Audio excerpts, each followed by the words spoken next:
Hi friends, ಎಲ್ಲರಿಗೂ ನಮಸ್ಕಾರ. Welcome to the UK home cook channel. ಇವತ್ತು ನಾವು ಪುದೀನ ರೈಸ್ ಮಾಡೋದನ್ನು ನೋಡೋಣ. ಮೊದಲಿಗೆ ಮಿಕ್ಸರ್ ಜಾರಲ್ಲಿ ಒಂದು ಸ್ವಲ್ಪ ಅಲ್ಲವನ್ನು ಹಾಕಿ 4 ರಿಂದ 5 ಬೆಳ್ಳುಳ್ಳಿಯನ್ನು ಹಾಕಿ 5 ರಿಂದ 6 ಹಸಿಮೆಣಸಿಕೆಯನ್ನು ಹಾಕಿ 1 ಕಪ್ ಆಗುವಷ್ಟು ಪುದೀನವನ್ನು ಹಾಕಿ ಸ್ವಲ್ಪ ಕೊತ್ತಂಬರಿಯನ್ನು ಹಾಕಿ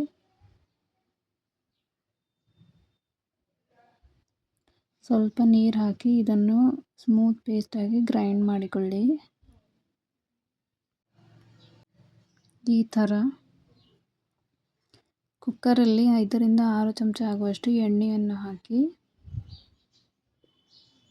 ಎಣ್ಣೆ ಬಿಸಿಯಾದ ಮೇಲೆ 1 ಚಮಚ ಆಗುವಷ್ಟು ಸಾಸಿವೆ ಮತ್ತು ಜೀರಿಗೆಯನ್ನು ಹಾಕಿ 1 ಕಟ್ ಮಾಡಿರೋ ಈರುಳ್ಳಿಯನ್ನು ಹಾಕಿ ಈರುಳ್ಳಿಯನ್ನು ಚೆನ್ನಾಗಿ ಫ್ರೈ ಮಾಡಿಕೊಳ್ಳಿ. ಕೆಂಪಾಗುವವರೆಗೂ ಫ್ರೈ ಮಾಡಿ.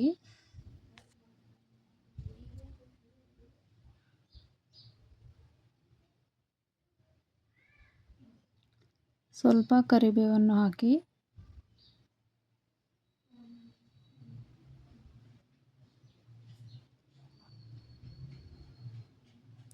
ಎರಡು ಕಟ್ ಮಾಡಿರೋ ಕ್ಯಾರೆಟನ್ನು ಹಾಕಿ 1 ಕಟ್ ಮಾಡಿರೋ ಬೀಟ್ರೂಟ್ 1 ಕಟ್ ಮಾಡಿರೋ ಆಲೂಗಡ್ಡೆಯನ್ನು ಹಾಕಿ 3 ರಿಂದ 4 ನಿಮಿಷ ಚೆನ್ನಾಗಿ ಫ್ರೈ ಮಾಡಿಕೊಳ್ಳಿ.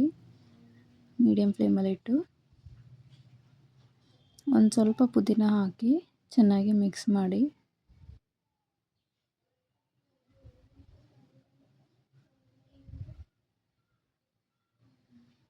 ಈಗ ಮಾಡಿರೋ ಪುದೀನ ಪೇಸ್ಟನ್ನು ಹಾಕಿ ಇದನ್ನು ಹಸಿ ವಾಸನೆ ಹೋಗೋವರೆಗೂ 2 ನಿಮಿಷವರೆಗೂ ಬೇಯಿಸಿ.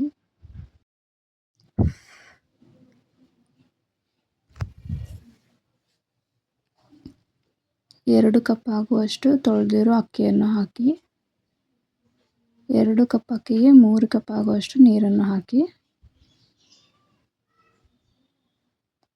ಸ್ವಲ್ಪ ಅರಿಶಿನ, ಅರ್ಧ ಟೇಬಲ್ ಸ್ಪೂನ್ ಧನಿಯಾ ಪೌಡ್ರು, ಅರ್ಧ ಟೇಬಲ್ ಸ್ಪೂನ್ ಗರಂ ಮಸಾಲ, ರುಚಿಗೆ ತಕ್ಕಷ್ಟು ಉಪ್ಪನ್ನು ಹಾಕಿ ಮಿಕ್ಸ್ ಮಾಡಿ.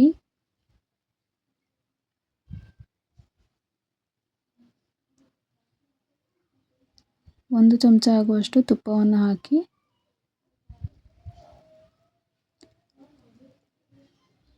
ಕ್ಲೋಸ್ ಮಾಡಿ 3 ವಿಸಲ್ ಆಗೋವರೆಗೂ ಬೇಯಿಸಿ. ಈ ಥರ ರೈಸ್ ನೀವು ನಿಮ್ಮ ಮನೆಯಲ್ಲಿ ಟ್ರೈ ಮಾಡಿ ನೋಡಿ. ನಿಮಗೆ ಇಷ್ಟವಾಗುತ್ತದೆ. ಇಷ್ಟವಾದರೆ ಲೈಕ್ ಮಾಡಿ, ಶೇರ್ ಮಾಡಿ, ಕಮೆಂಟ್ ಮಾಡಿ.